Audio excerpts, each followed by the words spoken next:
Alright guys, so what you're going to see here is one of the first does that came in, which is actually the doe I ended up shooting.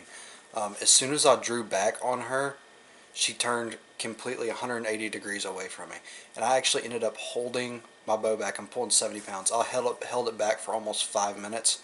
I'm not going to make y'all watch that whole thing, but I am going to skip to right whenever I let down.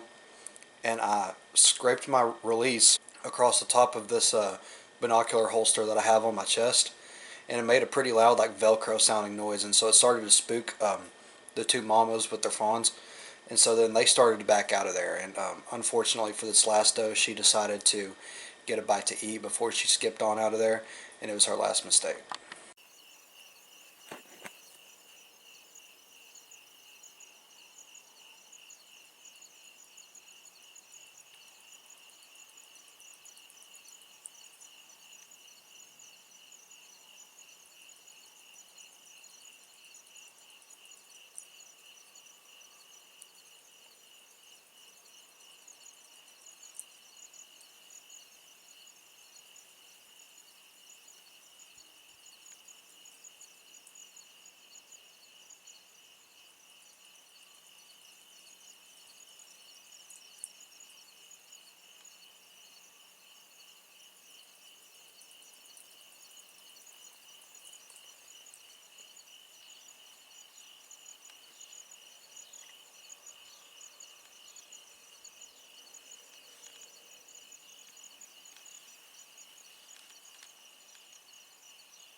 Okay guys, initially my first reaction was that was not my greatest shot at all.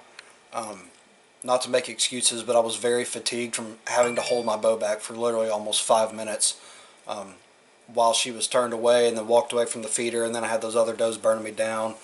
Um, I should have let her take another step forward and get that shoulder bone out of the way, but it all paid off. With the downward angle of the shot, I got the top of the lung closest to me, and I just blew straight through her the backside lung, and she didn't run but 35-40 yards from the feeder. Alright guys, no, I didn't do a whole lot of talking in that video. We're back home at the ranch here in Crawford. Um, got to punch the first tag, the new Hoyt Venom 30. A bunch of does came in tonight, and I was really not planning on taking a doe this weekend, but after they stood out there for a while and I thought about it, I figured I'd go ahead and get my doe tag out of the way early.